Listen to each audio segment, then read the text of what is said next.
Good evening and welcome. Thank you for joining us for the John Goodlad Memorial Lecture. The format of this session is a pre-recorded presentation with live questions taken at the end, and Professor Neil Greenberg will be joining us for the live questions. The session is being recorded, and recordings will be available to watch on all of the presentations after the live conference will be available on the RCN Congress webpage. Participate to ask questions using the question and answer function in the room chat on the right-hand side of the screen. And a reminder that the chat is open for all to view, so please be courteous. Self-learning certificates will be available via the website afterwards. The John Goodlad lecture is in memory of John Goodlad, who worked at the RCN as a Labour Relations Officer from 1977 until his death in November 1991.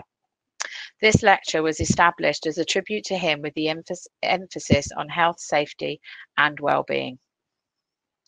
Professor Neil Greenberg is a consultant occupational forensic psychiatrist and served in the United Kingdom Armed Forces for over 23 years. Since 1997, Professor Greenberg has been at the forefront of developing peer-led traumatic stress support packages. He founded March on Stress, a psychological health consultancy which specialises in trauma risk management. TRIM, or Trauma Risk Management, is a peer-delivered risk assessment and ongoing support system designed specifically to help in the management of traumatic events. It is not a clinical intervention or a form of counselling or treatment. TRIM is highly effective because people are often more comfortable talking to peers. The system is an ongoing method of monitoring and supporting, not just a single session intervention. However, it is not a solution for ongoing occupational stresses such as excessive workload or long hours. Thank you.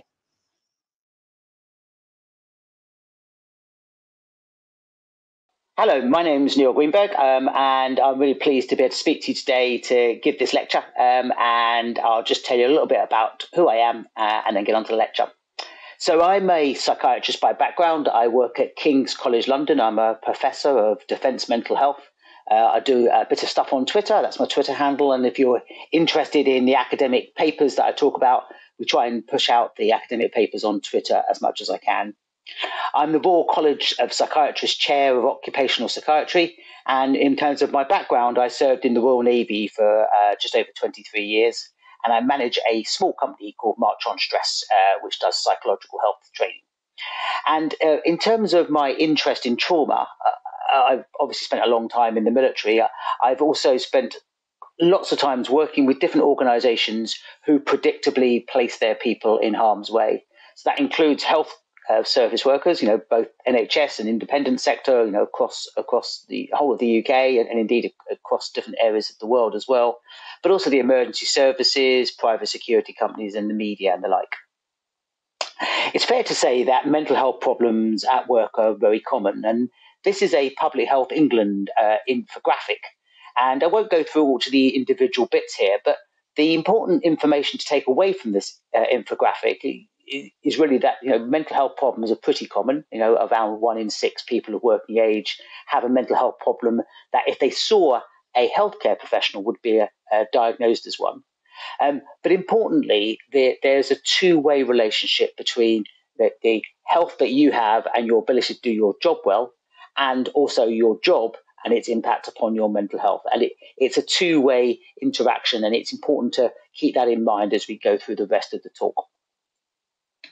Now, many of you will have heard of absenteeism, so being away from work because of being unwell in some shape or form, not just mental health problems, but also physical health problems.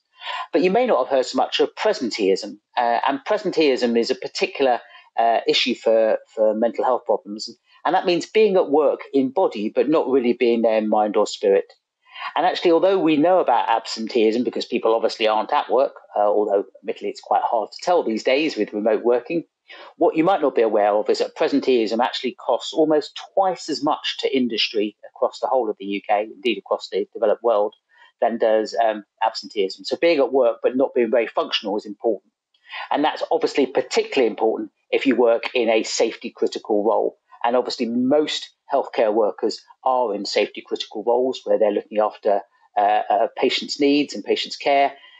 Obviously pilots, another group, emergency services work, military and the like.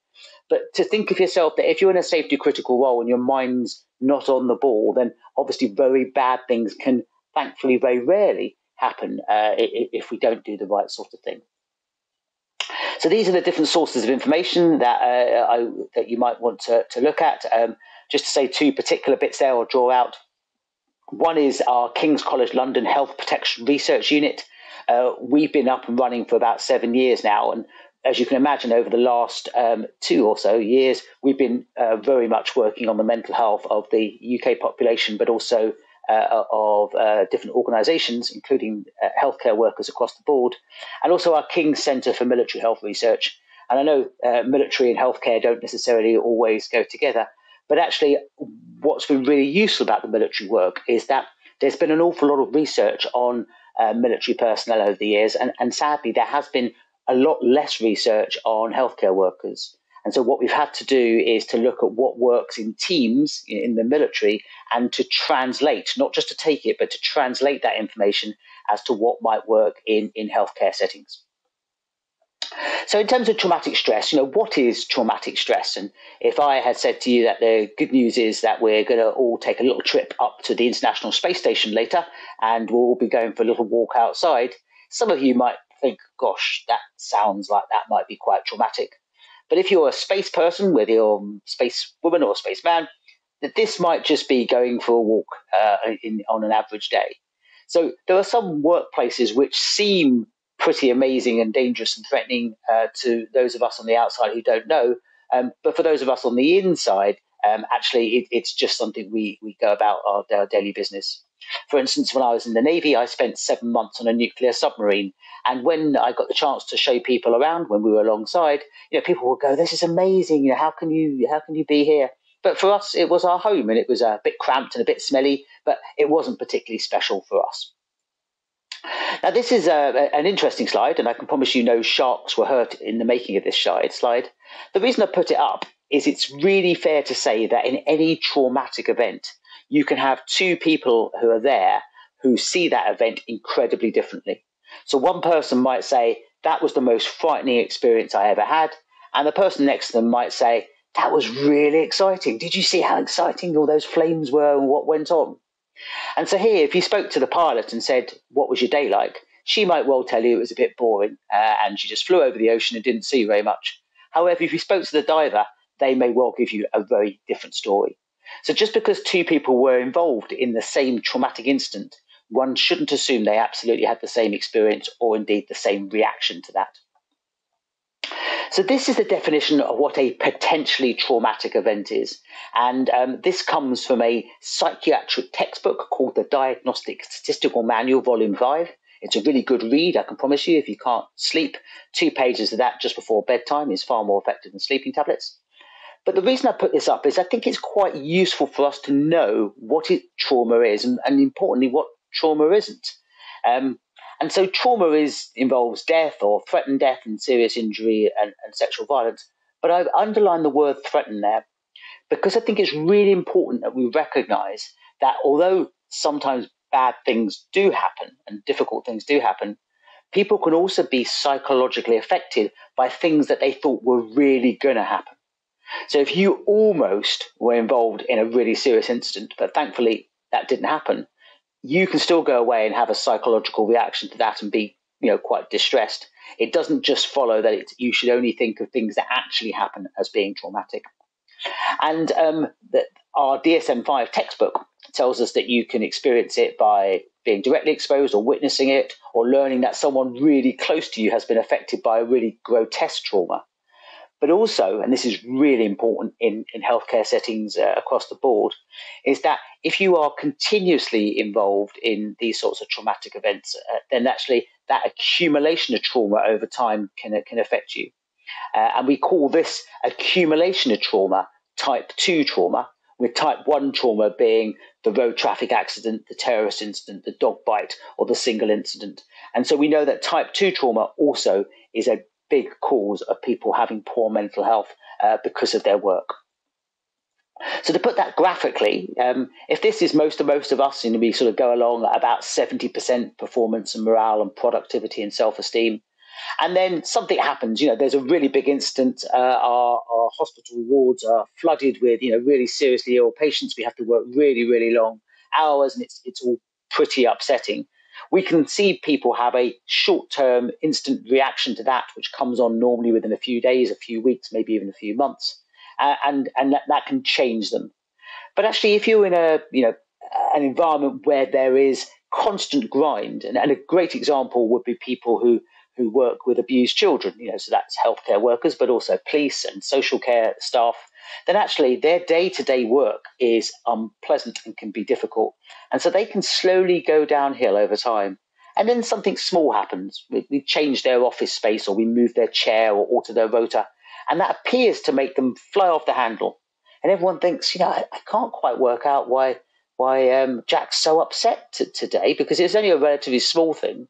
But actually, Jack's been going downhill for a while now, and no one's really spotted it. Because each time they say to Jack, "How you're doing?" Jack says, "Oh, I'm fine." And everyone goes, "Oh, that's good." And of course, fine can mean lots of things, but it can absolutely mean, I'm doing pretty badly, but I don't want to talk about it, or I don't believe you really want me to talk about it. And of course, many of you will have heard of post-traumatic stress disorder, PTSD. And this is very much talked about in the media in relation to military personnel, and more recently, certainly in terms of healthcare workers. We've published some papers, for instance, on people who work in intensive care. Not that they're the only ones who can be suffering from PTSD, but they're a particular group who might be. And PTSD involves not just experiencing a potentially traumatic event, but also having a range of symptoms which come on and stay present for at least a month after the trauma is finished. And so these symptoms can be that you can't stop thinking about it, you don't want to talk about it, you may have nightmares, it changes the way you think about the world is no longer safe, you no longer feel close to people, and it can make you on edge, so you can't sleep, you're jumpy, and you're watchful all the time for bad things to happen. But the important things here is that these symptoms have to have an impact on your lives, because actually many people have some of these symptoms after a traumatic event, and they're not ill. They are having a very normal reaction to a traumatic event. So this is a slide that helps to show some of that. And I think it's a really important slide, because not only does it come from NICE, the National Institute for Health and Care Excellence, but it tells us a lot about why when the media talks about trauma, they often give us a really skewed view of what happens. So this actually is a slide of a group of people who were subject to armed robbery. So they used to work in the Leeds Permanent Building Society, which, as you probably know, doesn't exist anymore.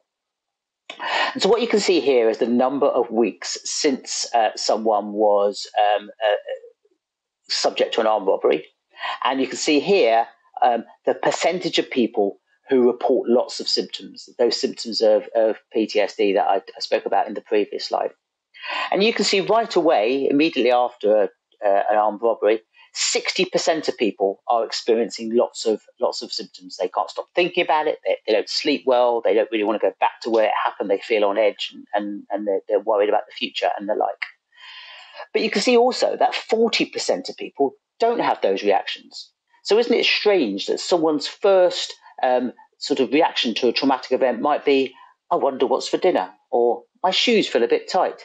It doesn't follow that everybody who goes through a traumatic event has these negative reactions. And so it's important to keep in mind that actually not having a reaction isn't a sign there's something wrong with you. It can be a sign that that's a completely understandable reaction. But many people do have these reactions, and you can see pretty quickly over the first 4, 6, 8, 10 weeks, most of those symptoms dissipate. They get better by themselves.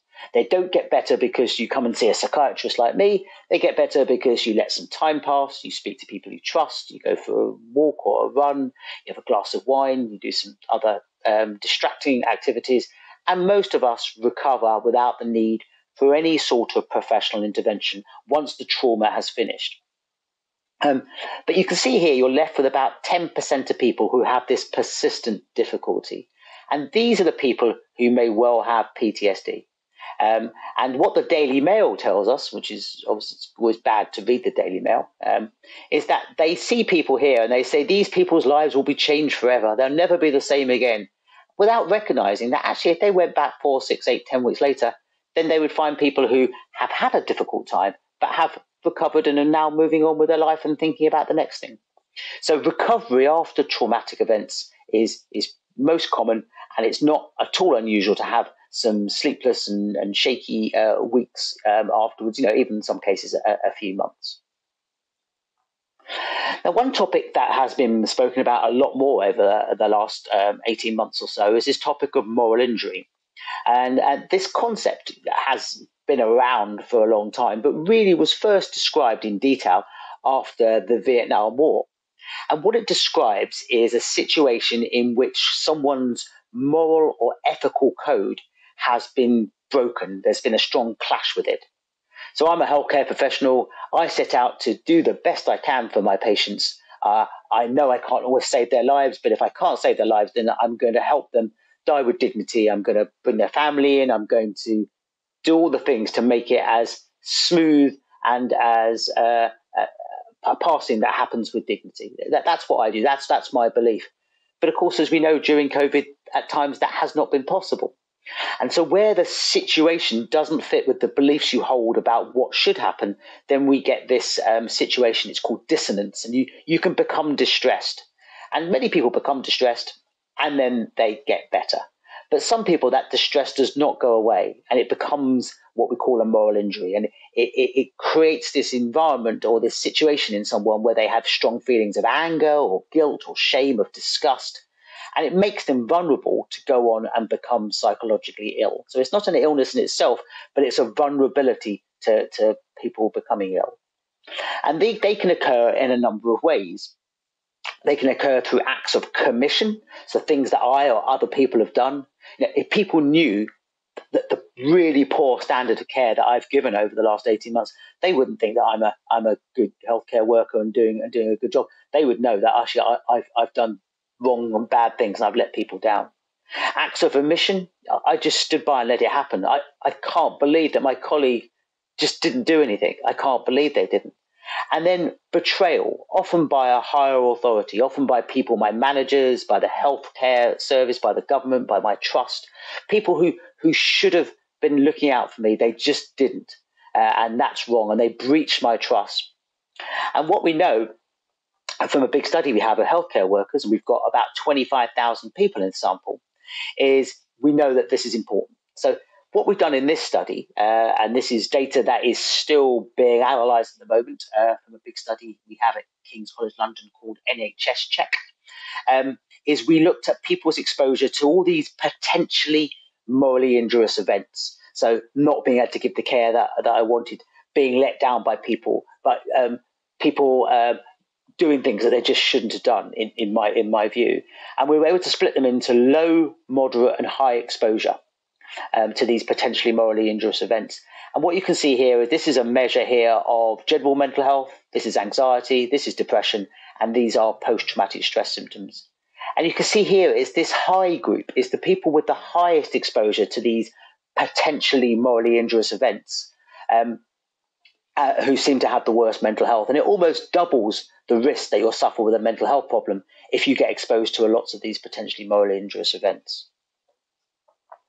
It's important to say that although I've spoken about PTSD, it's not the only mental health problem to affect people after traumatic events. People can get depressed, they can develop anxiety disorders, adjustment disorders, which are these short-term but difficult situations, and also substance misuse.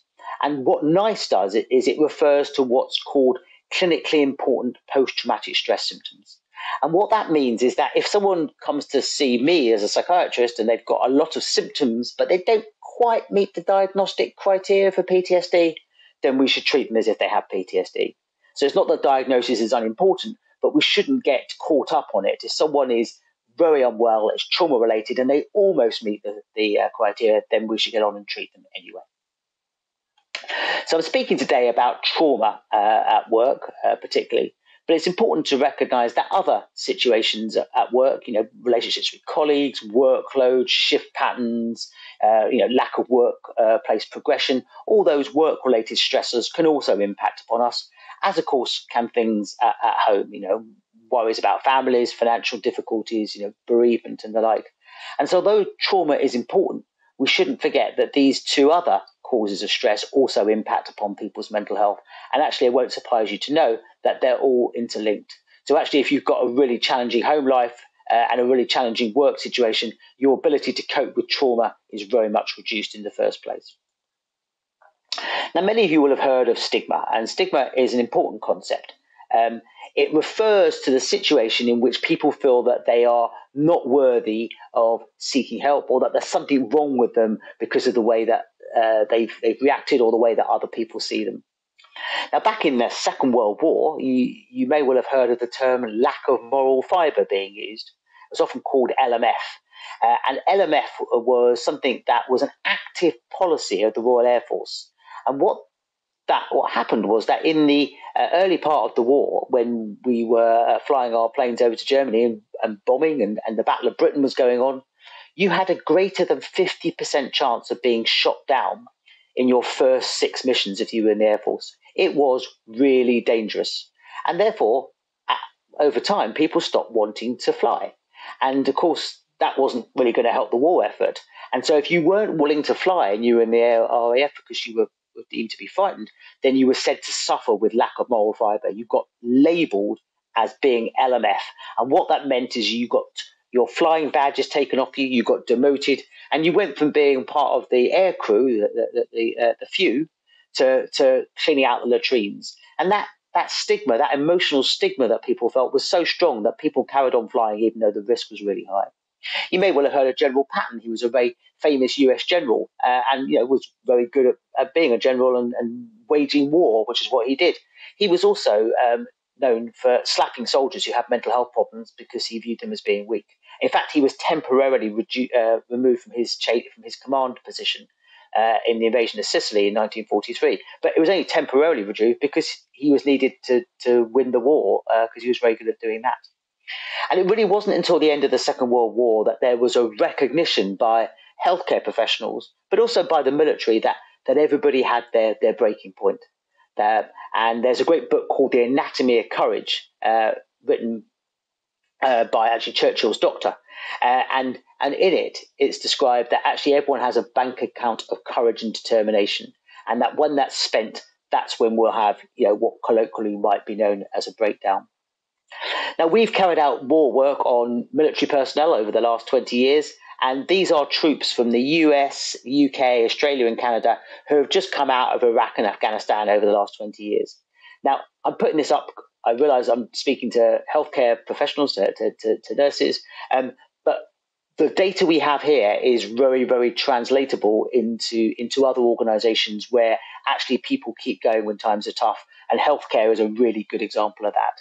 And actually, the biggest reasons that people report stigma is they worry what their superiors would think of them and how they treat them, and they worry how others will see them. And these are the biggest forms of stigma that prevent people seeking help. Now, that all sounds very kind of military. This is data from journalistic managers. And again, it may not surprise you, but journalists are another group of people who actively seek out trauma and difficulty because that's what they want to report on. And so we asked a group of journalistic managers before a training course why they might not seek help. And they said, I'd be worried about not being given responsibility. I wouldn't be trusted. I'll be embarrassed. Stigma is not just an issue for the military. It's not just an issue for journalists. It's an issue for society. And this was a great study that I think we looked at some data back in, it was 2010, but the data was gathered in 2007. And there was this idea that actually military veterans have a stiff upper lip and the rest of society are a lot better. And so what we're able to do is to look at a great data set. It's called the Adult Psychiatric Morbidity Study. Try saying that one with a glass of wine. But this is a really good study, interviewed-based study done only in England. So I appreciate that there are people who aren't just from England listening, but this study was done in England. So these people had a diagnosis of PTSD because they were clinically interviewed. And we asked them also about whether they got treatment or not. And actually, whether you were a military veteran or not, the majority of people who have PTSD weren't getting any treatment at all. So having a stiff upper lip, failing to seek help isn't just a military thing. It's not just a healthcare thing. This is a societal issue. And you were pleased to know that although this is getting better, the latest wave of data from this study, which was done in 2014, shows still over half of people with PTSD aren't getting any help at all, aren't even trying to get help. It's not just about not being able to access it. It's that they just soldier on by themselves. Now, a few years ago, I was the president of the UK Psychological Trauma Society, and we put together an evidence-based document that sold nothing. It was about what the evidence showed.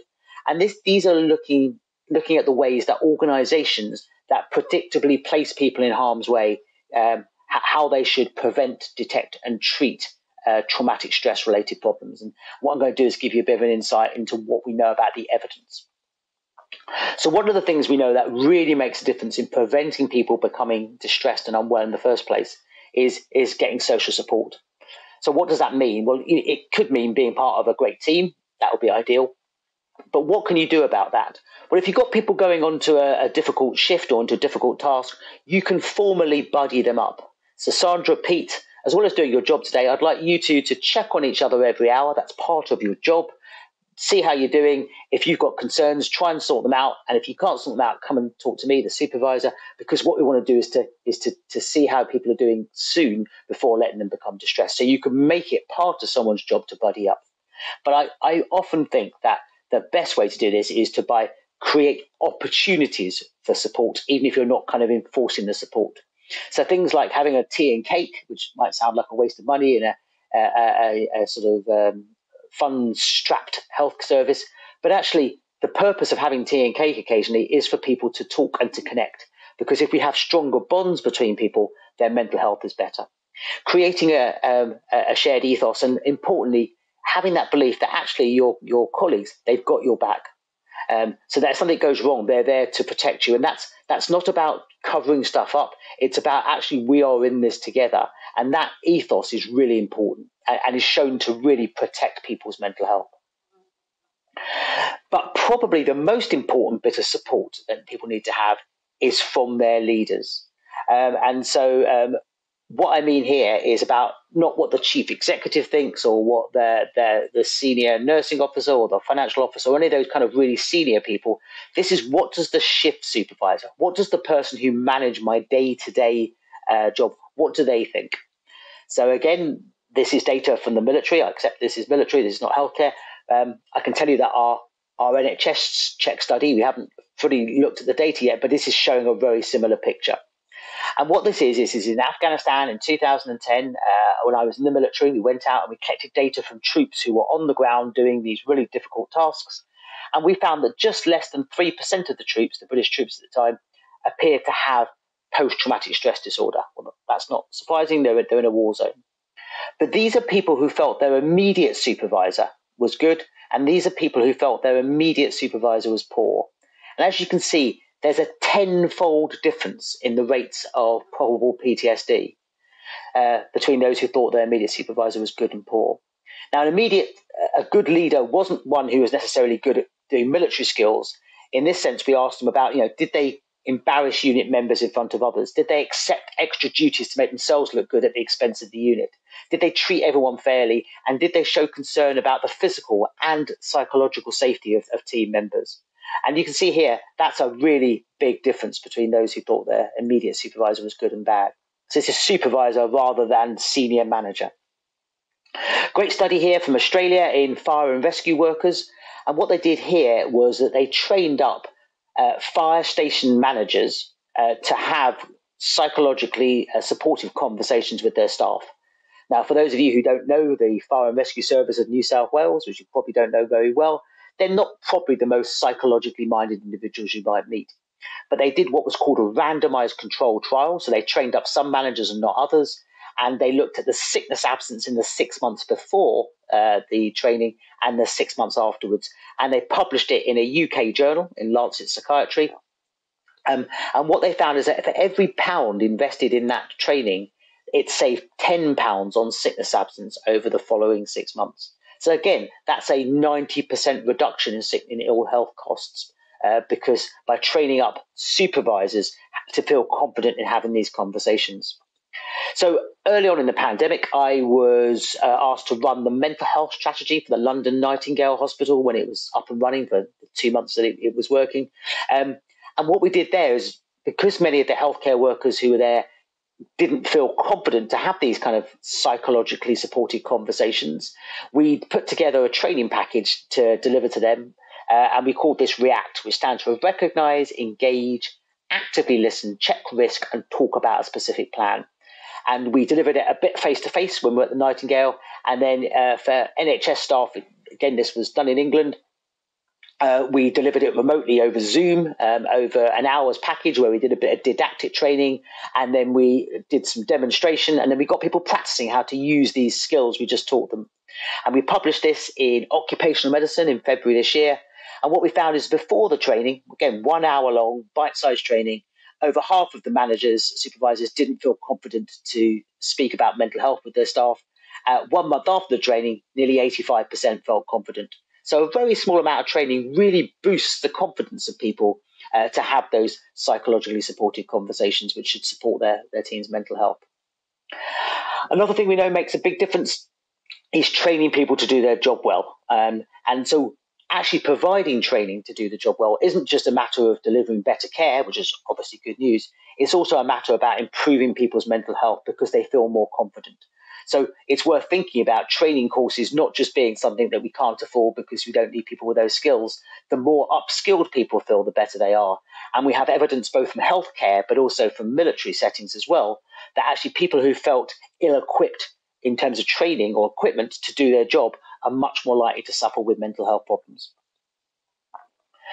Something that's often tried is what's often called mental health training or psychoeducation. So this is the idea that what you try and do is to give people a briefing about the sorts of reactions you might have if you get exposed to traumatic events. And the evidence about this is not particularly strong. It's not bad. It seems to help a little bit whilst people are doing difficult tasks, but it doesn't seem to prevent people having sort of long-term mental health problems. So yes, it's important to prepare people well to do their job well, giving them information about traumatic stress symptoms and the like. The evidence is not particularly strong on that. But what it might do is to help shift attitudes over time. So if we keep talking about it, what that says is actually our culture is one where actually it's okay to talk about these things. And one of the ways that this does seem to help is when you don't so much talk about the reactions that people might have, but you talk about the stressors, particularly those psychologically, morally challenging stressors. So, if you've got staff who you've taken off a general surgical outpatients and you're putting them into support intensive care, for instance, you need to tell those staff quite frankly that it's going to be hot, it's going to be difficult to communicate. Despite your best efforts, people are going to die, and you're going to find this difficult. So it's not trying to put them off, but it's trying to help them get their head around it before they go and do the task. But just talking to them about the reactions they might experience doesn't seem to be particularly useful. Now, one of the things I can tell you is talked about a lot, certainly in the NHS, but also in lots of other healthcare providers and an awful lot in military settings, is this idea of should we screen people? Now, screening people is done in a number of different ways. One way would be to do what's called pre-screening. So before you become a healthcare practitioner, perhaps we should give you some sort of test which would determine if you're going to develop mental health problems because of the work, because being a healthcare worker is stressful. So what that means is that basically we could give you lots of complicated questionnaires, and if you appear to score really high, when we could say that you weren't able to do that job because we were too worried you're going to be unwell. Now, the grandmother test is good, and what the grandmother test is where you have someone who doesn't want to do the job, they don't get on with the team, they're only doing it for the money or because they've been forced to. The last time they did it, they had problems, their spouse is leaving them, they've got a sick kid. Your grandmother could tell you that person was going to have problems. You don't need a psychological screening test. Unfortunately, your grandmother would also tell you that if you go outside without a jacket on in the cold, in the winter, you'll catch a cold. And of course, as we know, that isn't necessarily true. Now, this is a picture of General Marshall, and General Marshall was the chief of staff of the US Army at the end of the Second World War. And the reason I put his picture up is without meaning to, he did a fabulous study into psychological health screening. So in 1939, if you wanted to join the US Army, you had to see a psychiatrist or psychologist who determined whether you had true grit or whether you were made of the right stuff. And if they didn't think you weren't allowed to join up. By 1943, they ran out of people, and so General Marshall overturned this policy, and all those people who were deemed to be, dare I say it, weak were allowed to join. In fact, they were encouraged to join. And what they found is that 80% of them, 80% of them, went on and had a perfectly good war. So actually the screening was wrong 4 times in 5. We did a very similar study to that in 2002 to 2004, when we collected data on troops before they went to Iraq. And then they went to Iraq and did their stuff.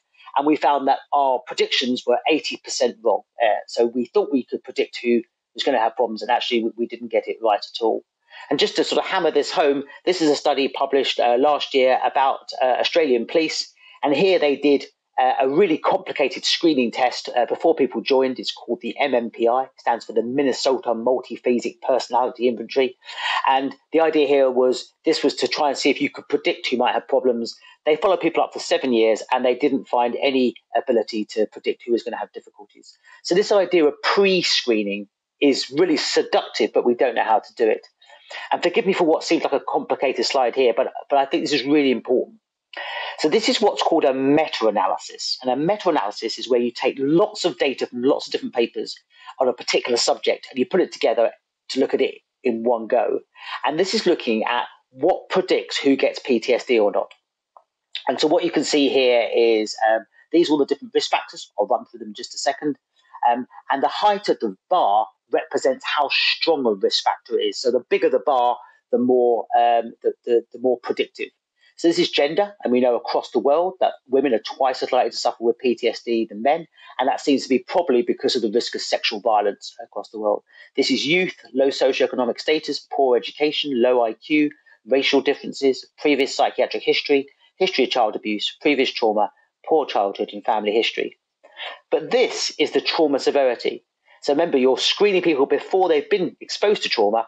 And what this shows us is that the trauma severity, because it's a higher bar, is more predictive than all those things you could screen for. And you can't screen for this because it hasn't happened yet. But where the really important message here is the 2 most predictive risk factors for whether people go on and develop PTSD or not are how much social support they get after the traumatic event and how much life stress they're put through. And those are 2 things that not only can't you see beforehand, but they are things that you as an organization can do something about. You can improve support, you can reduce stress. So what this tells us very much is not that screening is completely useless, but the bits that we can measure beforehand are nowhere near as important as you treat people after the event. If you treat them well, that's far more important than what their history was like or their education or so forth. Another way you can use screening is once people have been through a traumatic event, is you can give them some questionnaires trying to detect whether their mental health has been affected or not. And this is done by lots of different forces, by the US, the Australians, the Netherlands, the Canadians. And the US, by 2009, the US military had screened over 1 million of their troops coming back from Iraq and Afghanistan. And that was the first time they looked at the data, and they found a rather worrying finding. They found that troops who were screened and identified as having problems and they went and got help as they were advised to, didn't do as well later as troops who were screened and then ignored the advice. So it appeared that the screening was actually making people worse. And the good news there for us is they funded a $3 million trial of UK troops in screening, because we don't screen. The UK doesn't screen its troops. And so we got the money from the US and we designed a computer-based screening process that asked lots of questionnaires. We had 9,000 troops involved in the trial. We offered some tailored feedback. So when the screening group got either you're doing okay, you're not doing great, you should speak to people and take some precautions and enhance your coping, or actually you're doing pretty badly and we think you should go and seek help from a healthcare professional. And the non-screened group, the control group, didn't get any feedback. We followed them up, and what we found is that, I won't go through all of these are all mental health measures. There was no difference in the group who were followed up about a year to 15 months later. They weren't more likely or less likely to have poor mental health, and actually they were no more or less likely to go and get any help as well. So despite us telling people to go and get the help if their scores were really high, they didn't go and do it. So what this told us is that screening doesn't work in an organizational context. People are very worried what's going to happen with the information. They don't act upon the advice that you might give them. And even if you try to mandate that we're going to tell people what your score is and you must get help, then people wouldn't want to tell the truth. And so it's really well intentioned, but actually screening within organizations doesn't work. And the danger is it can set up this idea to managers that I've screened my staff and therefore they're okay, and therefore I don't need to worry about them. Well, actually, that's not true, because it is not effective. What does seem to help is having a really good peer support process. And some years ago, we looked at what peer support means in organizations that are exposed to trauma. And the experts' views was that peer support should provide a chance to listen to someone, provide some basic interventions, and that's talking about problem solving, identify people who might be at risk, and help those people get to professional help. And in the military, we had designed this program back in the late 1990s called TRIM, which stands for Trauma Risk Management.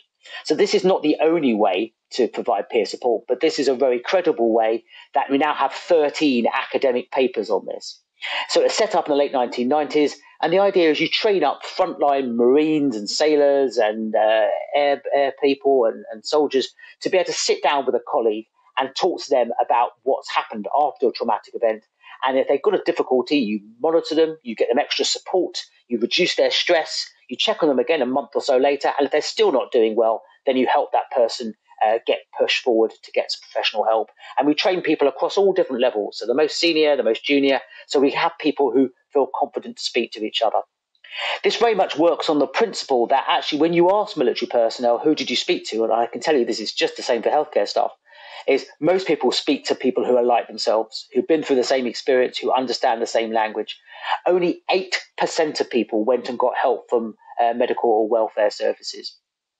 And so many organizations, healthcare providers as well, will have a sort of service called an employee assistance program, a staff counseling number you can phone up. Nothing wrong with that. Most people don't use that. Most people speak to people who are just like them, who have had similar experiences.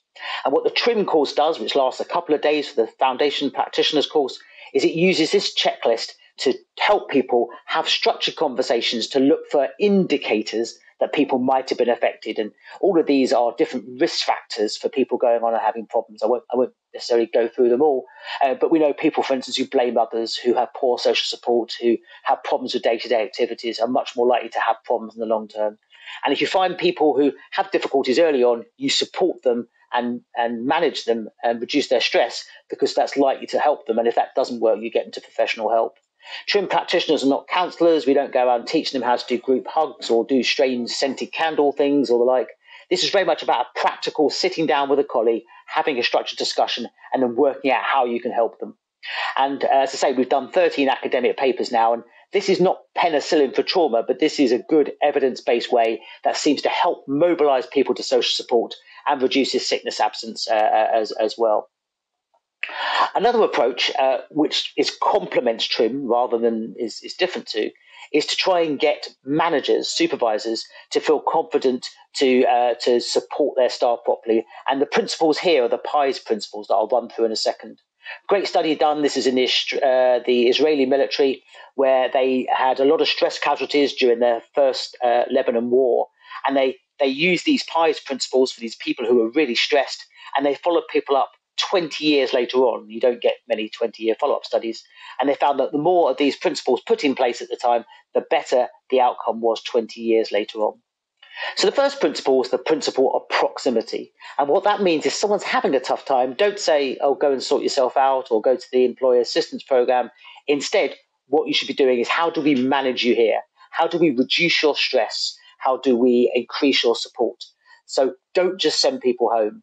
At the Nightingale Hospital, what we're able to do is take people off the shop floor and to move them into the don and doffing stations so they can help with PPE. So they were still doing something useful, but they weren't exposed to the most difficult traumas. So don't just send people home, support them instead.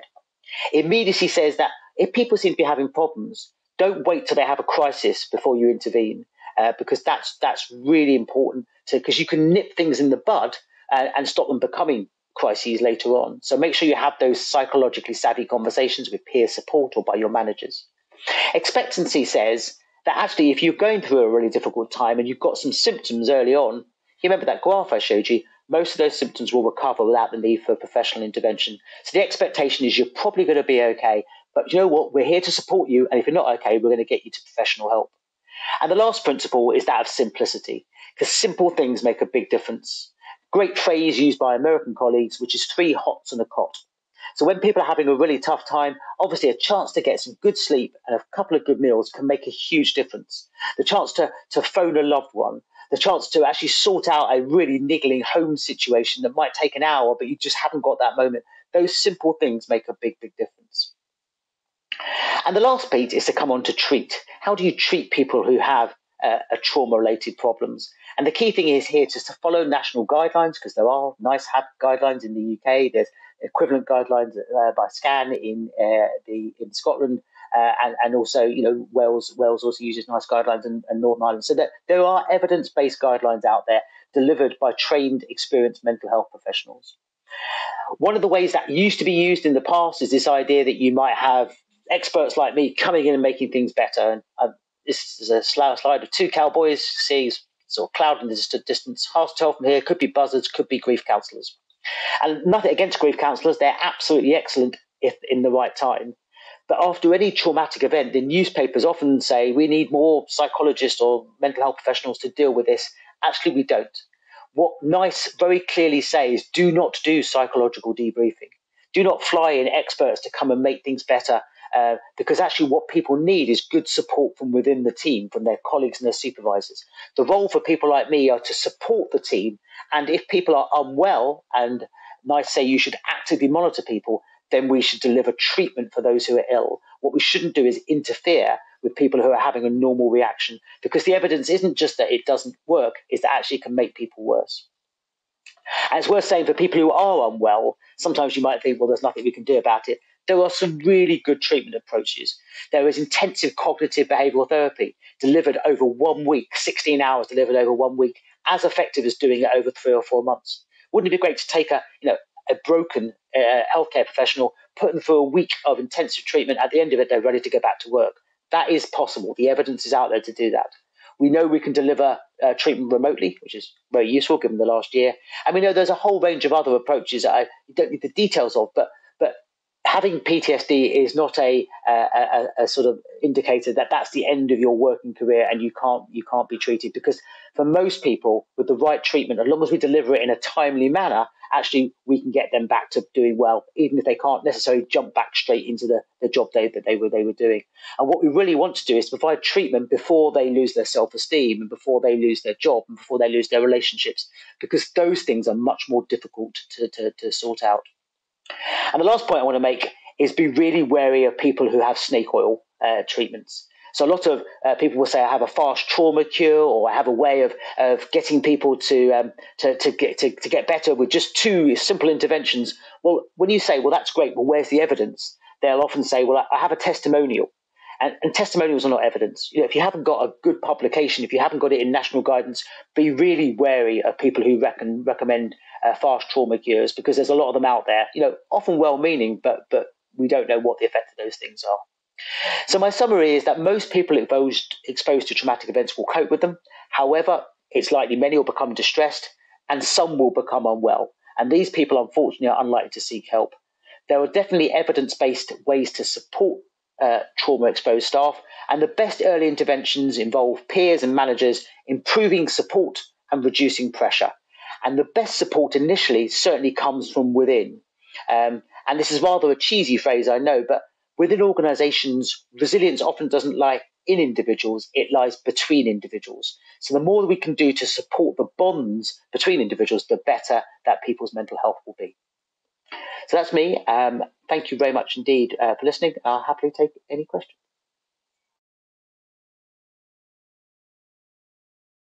Thank you very much to Professor Neil Greenberg for pre-recording that session for us and to allowing us to play to take things forward.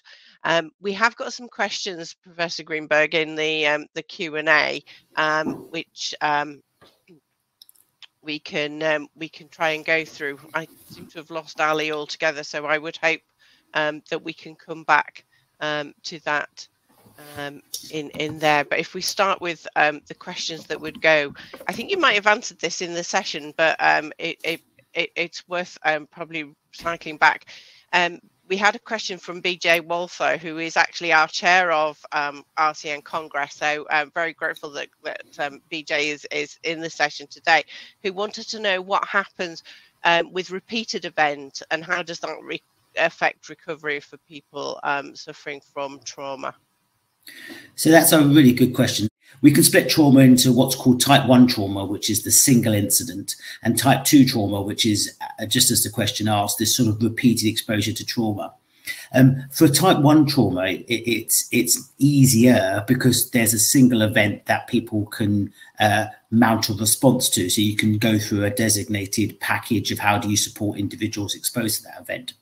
I think if you have staff, and this applies, of course, to many, many nurses who are in a constantly environment of having trauma exposure, then there is no single event which may lead to their poor mental health. It may be an accumulation of what's called type 2 trauma. And the way to deal with that needs a sort of quite sort of global response from the organization. So one is all the things that any organization would do to support mental health.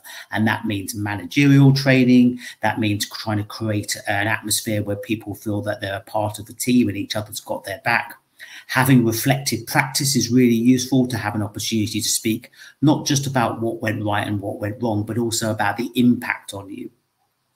But I think probably the most important aspect here is because, unfortunately, people don't come forward and sort of put their hand up because they have mental health difficulties, and that sort of stigma applies to nurses, staff, but also to police officers and military personnel, sadly to lots of people. Is that what we need to do is to take a proactive approach. And what that means is using something like the TRIM approach, the peer support approach I mentioned. So regularly checking in every 3 months, for instance, to see how people are, with a sort of formal sit down chat with a colleague who's had this peer support training, or managers having a chat on a regular basis. And I think also team meetings, which should be, as part of it, at least a social gathering, as well as dealing with whatever the team has to do, that psychological trauma should be on that topic. So there have been incidents or periods where it's been really difficult, then the supervisors should routinely bring that up and say, I'm really pleased that everyone seems to be doing well, but actually I'm a little bit surprised that none of us have been affected. So you're trying to create this atmosphere where it's actually expected that a small proportion will be affected. And because actually going forward, resilience doesn't really end up with people being tough and not being affected. What it does end up with is being part of a team where actually it's okay to say, I found that really difficult. And then they can sort that out. If people need care, let's get them care, but mostly they don't, they need support, and then we can move on. So it's creating an environment in which it's okay to talk about this kind of stuff. And in fact, it's not just okay, it's what we do routinely, because we know we work in a really tough environment. You have the second question after Ali. Jean Davis asked, are there links to adverse child experiences in relation to effective and ineffective coping? So absolutely there are. I mean, the short answer is yes, but it's important to put that into context. So we know that a significant proportion of the population, unfortunately, do have adverse childhood experiences, and those people definitely are at increased risk of suffering with mental health difficulties during their adult life, whether it's trauma exposure or whether it's other stressors or just mental health difficulties that occur without necessarily something happening first. But to put it into context, and I know I speak a lot about the military, my background and our research, is the military attracts a lot of people who have adverse childhood experiences. I mean, it almost recruits from that group of people. And we know that actually put them into supportive teams, give them decent training, give them a reasonable amount of support. And actually you can send them to some really difficult environments, and actually they can still do well. So the important thing is, yes, let's recognize that adverse childhood experiences are an increased risk factor for people having problems. But if those people are still in supportive teams, they're looked after well, it's recognized they may be slightly more vulnerable, then there's no reason they can't do any of the challenging tasks that they feel able to cope with, and that the organization wants them to do. So the answer is yes, but we mustn't become overly focused on them and suggest that they can't do things and they shouldn't be able to have the same opportunities as anyone else, because the evidence is really there showing that the most important thing is, whether you have adverse childhood experiences or not, is that we properly support people after traumatic and difficult circumstances. And that's far more important than whether you've had adverse childhood experiences or you've had poor education, or you've got a family history of mental health problems, all those things that make up all our rich backgrounds that we have. Brilliant, thank you. I think we've got another question from Celia Manson, who I think is picking up on your point about psychoeducation, and would you categorize mental health first aid training as psychoeducation? Gosh, that's a good question. So the mental health first aid, of course, provides a variety of different sort of training courses. They do a half-day package and they do a 2-day package, and I think they do a train-the-trainer package, which is considerably longer. So I want to recognize that mental health first aid has done an amazing job in making people more willing and able to speak about mental health in the workplace. I think that's the first thing I want to say. So it is in some senses a form of psychoeducational mental health training. However, the evidence for mental health first aid in particular as being useful in the workplace to protect staff's mental health is unfortunately quite lacking. So I think what it does do really well is to raise the awareness within an organization about mental health. I think that's a good thing. My feeling is it doesn't necessarily go far enough in creating an environment in which it absolutely gets people in a proactive way to come forward and seek the help that we know they need. So I think in broad terms, yes, it can be useful. I have some concerns, and the evidence is not there to support it as being, something that necessarily you would want to invest in by itself within a workplace to improve mental health support. Very interesting. Ali is back, and I'm hopeful that she's not got her mute Hello? on, so she may be. Oh, we've heard you. Yes. Hi, Ali. I actually didn't have mute on before, so I do apologise. It said everything was off, so I do apologise most profusely. I'm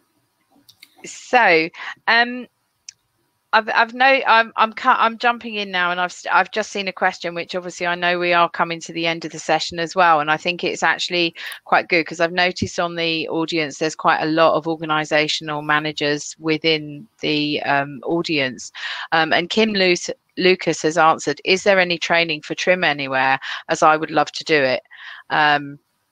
Now, obviously, I am aware I have trained as a TRIM practitioner through my organisation, but perhaps you could give some advice on how people could go about that and how it works.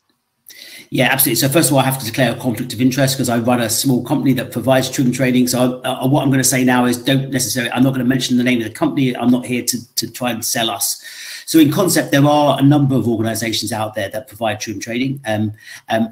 Many of them have delivered courses to healthcare staff. I know from my personal experience that at least 50 NHS organisations are currently using TRIM, often not across the whole organisation. It's often in, say, the midwifery department, or it might be in the emergency department or the like. So there are definitely organisations out there that provide TRIM training. I think that the way it works is that the initial TRIM course is 2 days long, and that takes someone who's interested in doing TRIM, and it gives them the understanding and skills to be able to identify people who might have difficulties after traumatic events, and to help those individuals initially get better support, because that's what we need. And if that continues not to help, so a month later after the trauma, it still isn't making any difference, that's the point that the TRIM process would encourage someone to go and get professional help.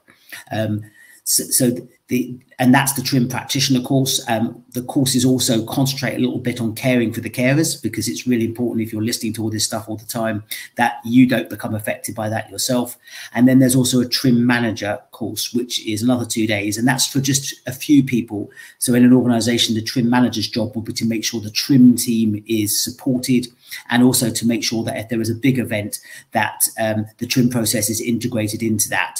And that's certainly, you know, during the last 18 months, I would hope that the trim managers and organisations would be working with EHR and the sort of the senior, you know, directors of nursing and the like, to make sure that the trim process is actively offered to all the staff, you know, who have been exposed to difficult events. So in the short term, yes, it is. And the other thing I'd say is that sometimes, depending on which organisation you go to get the training, there's also comes with qualifications. So the trim practitioner course comes with a BTEC level 3 qualification, and the trim manager comes with a BTEC level 5, which is a foundation degree level qualification. And the reason I say that is I think it's really important that it's not just a course you got on; it actually leaves you with a set of skills that, you know, says I'm actually qualified to do this, and I'm not just an interested party. And I think that's really important, taking it forward. Thank you.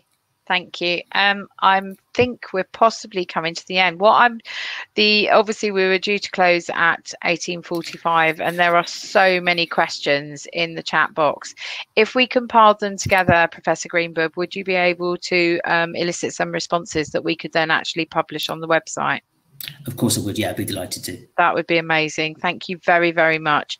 I'd just like to once again apologise for the technical issues that we experienced. Well, I experienced with my microphone.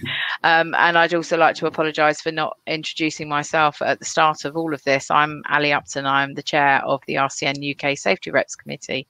Thank you all for joining us. I hope you will, you know, spread the word.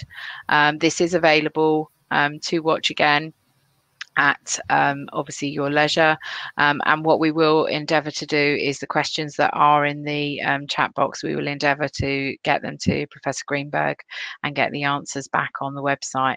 I can't give you a time frame, I'm afraid, because obviously, you know, it has to fit in with everybody's sort of day-to-day job, but we will do it as efficiently and as quickly as we possibly can. Thank you very much. Thank you very much. Bye-bye.